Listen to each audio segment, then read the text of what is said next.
The reason your strength hits them so hard is because it removes the one thing they've been relying on without even admitting it to themselves: control.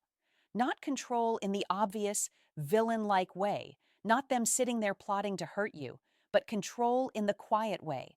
The way someone learns they can pull back and you will step forward. They can go silent and you will fill the silence. They can give you uncertainty and you will work twice as hard to turn it into security. For a long time, your heart was the place they could return to without earning it. Your attention was the prize they could still collect, even after they disappeared.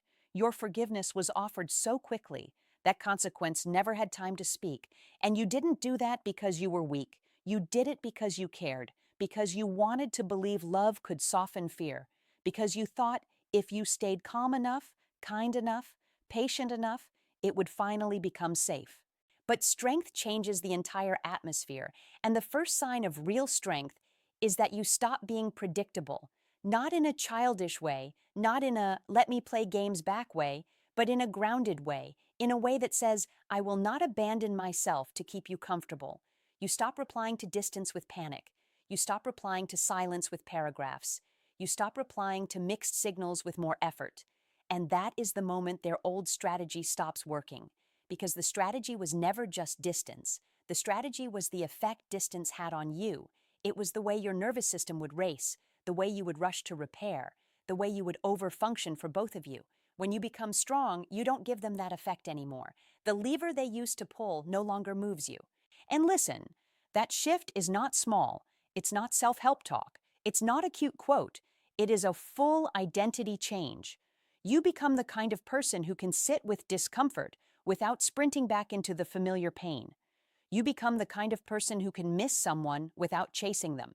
You become the kind of person who can love deeply and still say no to inconsistency.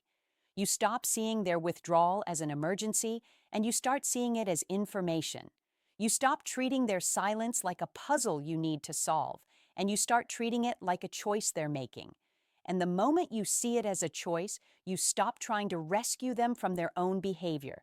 You stop rescuing them from the consequences of how they treat you. That's what strength does. It turns, maybe I should try harder, into, maybe this isn't good enough. It turns, how do I make them choose me, into, why am I choosing this? It turns, if I'm patient, they'll change, into, if they wanted to, they already would. And when you make that internal turn, you become someone they can't manage with uncertainty. Because uncertainty used to keep you engaged. Uncertainty used to keep you available. Uncertainty used to keep you proving. It kept you stuck in that exhausting loop of hoping, analyzing, and waiting. But strength breaks the loop. Strength says, if you want access to me, it comes with respect. Strength says, if you want closeness, it comes with consistency. Strength says, you don't get partner-level access while acting like a part-time visitor. And here's the part that matters, the part you need to hold on to when that one last dirty move shows up. Your strength is not cruelty. It's not you becoming cold. It's you becoming honest. It's you finally telling the truth with your behavior. For a long time, you told the truth with your tears. You told the truth with your words. You told the truth with your heartbreak. But your behavior kept saying, you can still have me, even like this. And that is what changes when you become strong. Your behavior finally aligns with your worth. Your behavior finally says, I'm not available for this version of love. Your behavior finally says, I want something real, and I will not accept confusion as a substitute. This is why they try one last move, because when control slips, the ego panics. They don't always call it panic. They'll call it missing you. They'll call it thinking about you. They'll call it realizing what they had. But underneath it, what they're feeling is that they can't pull you back as easily. They can't press the same buttons. They can't rely on your emotional reflexes. They can't disappear and assume you'll still be there exactly the same. Your strength introduces a terrifying possibility for them, that they might actually lose access to you, not because you screamed, not because you begged, not because you made it messy, but because you quietly chose yourself. And if you're someone who loves hard, this is where your heart gets tested, because their last move often arrives wrapped in sweetness. Suddenly they're gentle. Suddenly they're nostalgic. Suddenly they're vulnerable. Suddenly they're saying the words you've wanted to hear. And it can feel like the universe is rewarding you, like the story is finally turning, like you held on long enough and now you're getting the payoff. But strength means you don't confuse a moment with a pattern. Strength means you don't confuse emotion with effort. Strength means you don't confuse a message with change, because the old you would have been pulled in by the feeling of it. The old you would have rushed to respond, rushed to reassure, rushed to reopen the door so you wouldn't lose the chance. But the strong you pauses, the strong you breathes, the strong you says, I hear you, and I'm watching what you do next. The strong you doesn't punish, but also doesn't hand over access like it's automatic. The strong you understands that if someone truly respects you, they won't need you to shrink your standards to keep them close. They will meet the standard. They will show up consistently. They will accept your pace. They will stop making you feel like love is something you have to earn through emotional endurance. And if they can't do that, then what they're offering is not a relationship, it's a return to the old cycle with a new opening line. Your strength removes their control because it removes the reward. The reward was your immediate attention. The reward was your emotional availability. The reward was your willingness to smooth everything over so the connection could survive. When you stop offering that reward to inconsistent behavior, they feel the loss. Not just the loss of you, but the loss of the role you played in keeping them comfortable while they stayed half present. And that's why your calm is so loud, because calm says you're not hooked. Calm says you're not waiting. Calm says you can walk away without needing them to agree with your decision. So, if you're standing in that moment right now, where you can feel the old pull, where you can feel the part of you that wants to answer quickly, fix quickly, forgive quickly, I need you to hold on to this. Your strength is not about making them regret you. Your strength is about refusing to betray yourself again. You are not here to be managed by someone's uncertainty. You are not here to be someone's comfort when it suits them and someone's inconvenience when it doesn't. You are not here to keep proving your value to a person who only notices it when you're leaving. Your strength is the line in the sand that says, if you want me, you come correctly. And the moment you stop wavering on that line, the moment you stop negotiating with your own dignity, the moment you stop giving access to the version of them that keeps hurting you, is the moment they finally realize they can't play with you anymore. Because you are no longer a door that swings open just because someone knocks. You are a standard. You are a choice. You are a person with a life, a spine, a future, and a heart that is finally learning it, deserves to be handled with care, not chased with fear, not held with control, not kept with tricks, but met with real consistency, real respect, real love, and real presence every day. Not only when they feel you slipping away, not only when they're lonely, not only when they need reassurance that they still matter, but when it's quiet, when it's normal, when it's real, when it requires them to show up and stay there without pulling you into the same cycle again. The last dirty move often looks like love, and that is exactly why it's the most dangerous moment for someone like you, someone who doesn't love halfway, someone who doesn't attach casually, someone whose heart keeps trying to see the best even after it's been bruised. Because you didn't walk away due to a lack of feeling, you walked away because you were tired of carrying the weight of a connection that kept slipping through your hands. You walked away because you could feel yourself shrinking, overthinking, waiting, hoping, and you finally chose peace over suspense. So when they come back with softness, with warmth, with a tone that sounds different, with words that land like a familiar song, your body reacts before your logic can catch up. Your chest tightens, your mind starts racing. You start thinking, maybe this is it. Maybe this is the moment they finally see me. And I need you to hear this clearly. The last move doesn't always mean they don't care at all. Sometimes they do care. Sometimes they genuinely miss you. Sometimes they genuinely feel the fear of losing you. But caring is not the same as being ready to love you well. Missing you is not the same as choosing you. Regret is not the same as repair. And that is why the last move is dirty, not because emotion is evil, but because emotion can be used as a shortcut back to access, and access is what they want before they've earned it.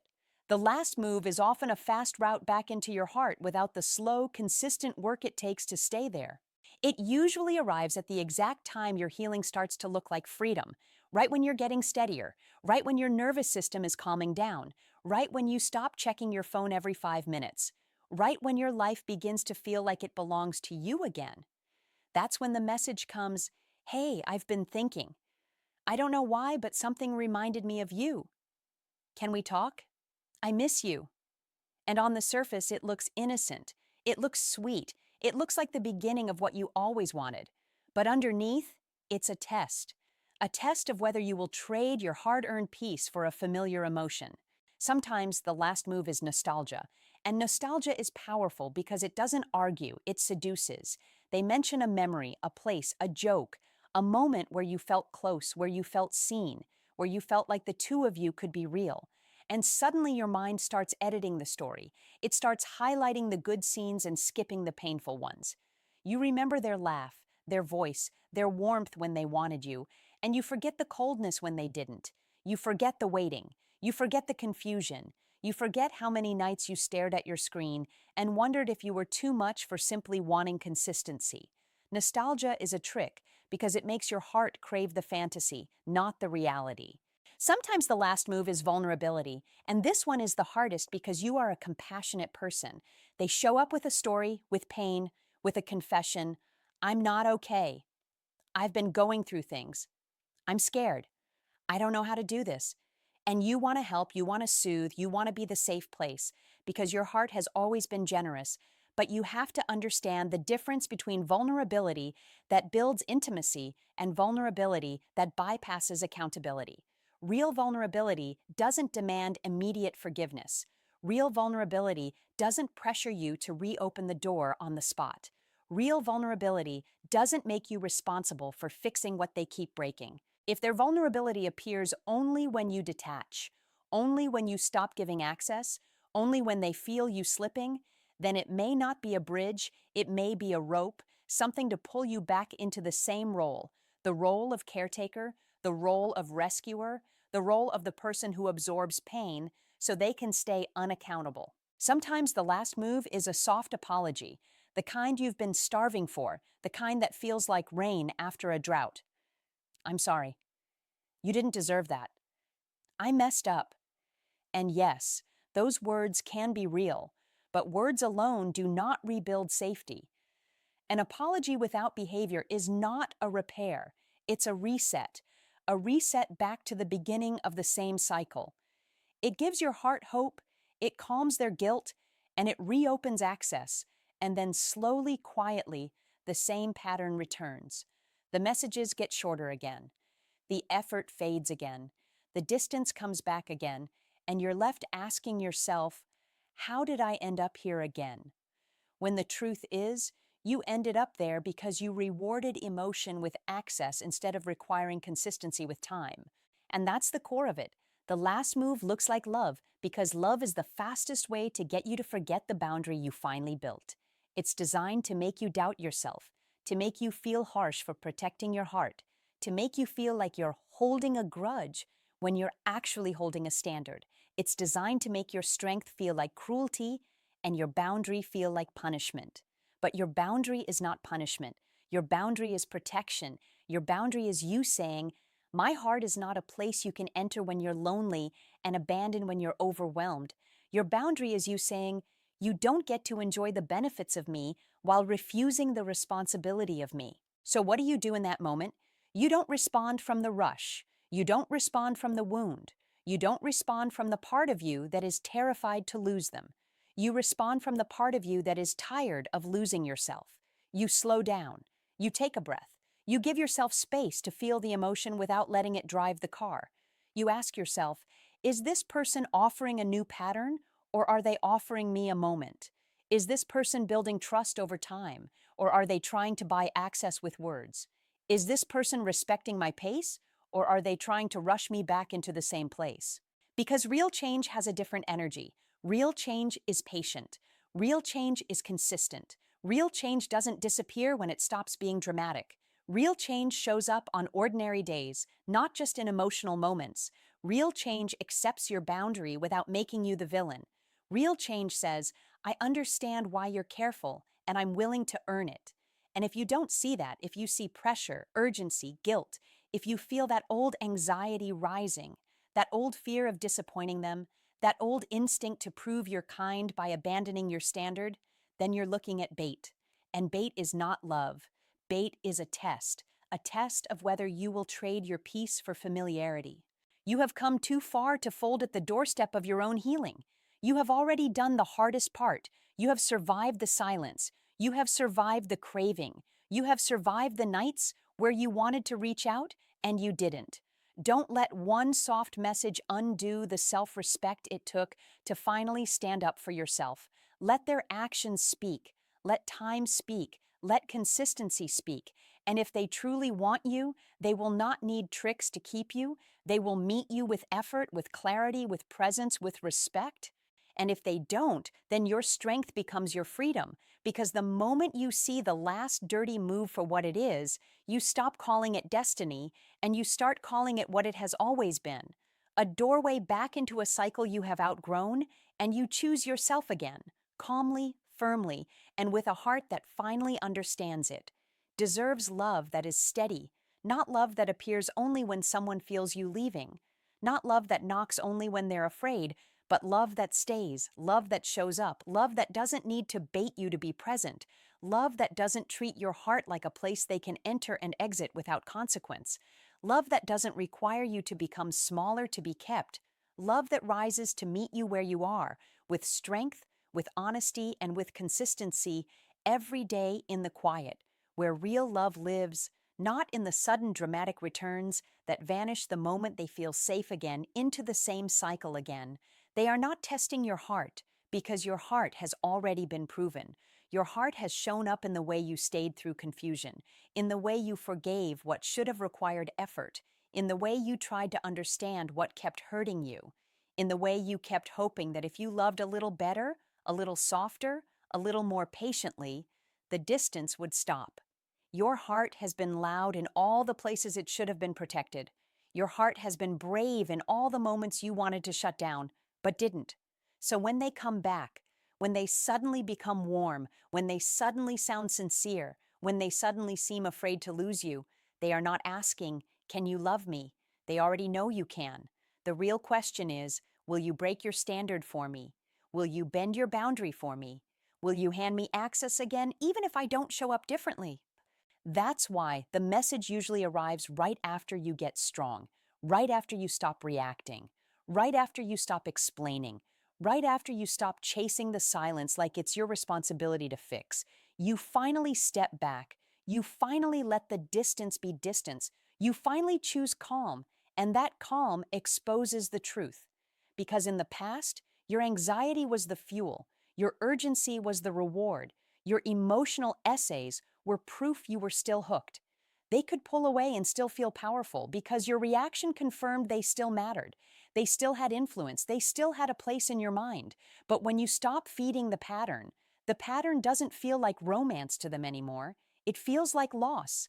And loss makes people test. Loss makes people knock. Loss makes people try the old keys in the old door just to see if it still opens. And listen, the test will rarely be obvious. It won't always sound like manipulation.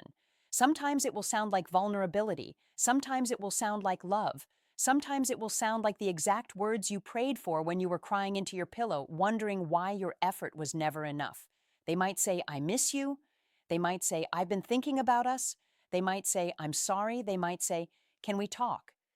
But the hidden question underneath those words is not about connection, it's about control. It's about whether they can still pull you back into the same dynamic, where they get closeness without consistency, where they get your softness without earning your safety, where they get the benefits of you while staying protected from the responsibility of you. Because boundaries are the one thing that forces reality. Words can float, promises can shimmer, feelings can surge, but a boundary is concrete. A boundary says, this is what I accept and this is what I don't. A boundary says, if you want access to me, you show up with respect. A boundary says, you don't get to disappear and return like nothing happened. And when an avoidant person sees that you're no longer willing to negotiate your self-respect, they often test it the way someone tests a fence, not necessarily to destroy it, but to see if it's real, to see if you mean it, to see if you will hold your line when they apply pressure. And pressure is exactly how the test shows itself. It might be emotional pressure, a sudden wave of affection that makes you feel guilty for being cautious. It might be urgency, we need to talk now, I can't do this if you're going to be distant, why are you acting like this? It might be confusion. They act like your boundary is random, like you're being dramatic, like you're punishing them, when really you're protecting yourself. It might be softness with a hook, the kind of sweetness that feels like a miracle, but comes with an unspoken demand. Let me back in quickly. Let's skip the hard part. Let's pretend the past didn't happen. And if you feel your nervous system rushing, if you feel that familiar anxiety, that familiar urge to prove you're kind, to prove you're not too much, to prove you're not holding a grudge, that's not love waking up in you. That's your old conditioning waking up, the part of you that learned to keep the connection by sacrificing your standard. This is why your response matters more than your feelings. Feelings are real, but feelings are not leadership.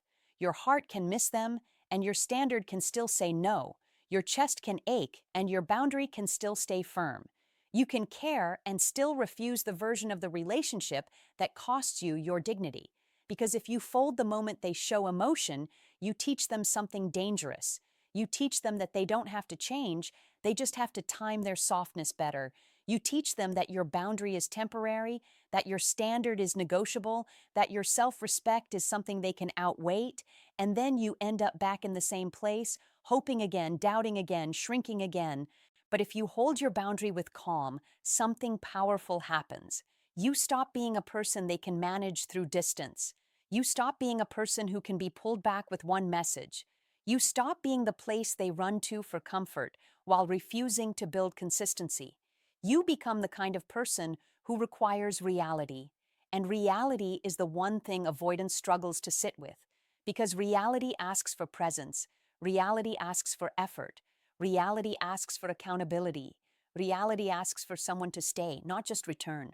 Holding your boundary doesn't mean you become cruel. It means you become clear. It means you don't reward words with access. You reward consistency with time. You don't argue, you don't lecture, you don't perform strength. You simply move differently. You say less. You take longer. You don't rush to soothe their discomfort. You let them feel the weight of what they created. And if they are truly changing, they will not punish you for having standards. They will not pressure you to be easy. They will not demand instant closeness to prove you still care. Real change respects the pace of trust. Real change understands that you don't rebuild what was broken by rushing back into the same room. And here is the part I need you to hold in your chest. You are allowed to be the kind of person who doesn't break anymore. You are allowed to be the kind of person who loves deeply, but chooses carefully. You are allowed to be the kind of person who doesn't reopen a door just because someone knocks with familiar hands. You are allowed to be the kind of person who says, I hear you, and still requires proof. You are allowed to be the kind of person who can feel everything and still not abandon yourself in the process because your heart is not the problem. Your heart has never been the problem. The problem was that you kept giving it to someone who treated it like something they could borrow, return and borrow again. And now they're testing your boundary to see if the borrowing can continue. And if they don't, then your strength becomes your freedom. Because the moment you see the last dirty move for what it is, you stop calling it destiny and you start calling it what it has always been. A doorway back into a cycle you have outgrown, and you choose yourself again, calmly, firmly, and with a heart that finally understands it. Deserves love that is steady, not love that appears only when someone feels you leaving. Not love that knocks only when they're afraid, but love that stays, love that shows up, love that doesn't need to bait you to be present, love that doesn't treat your heart like a place they can enter and exit without consequence, love that doesn't require you to become smaller to be kept, love that rises to meet you where you are, with strength, with honesty, and with consistency every day in the quiet, where real love lives, not in the sudden dramatic returns that vanish the moment they feel safe again into the same cycle again.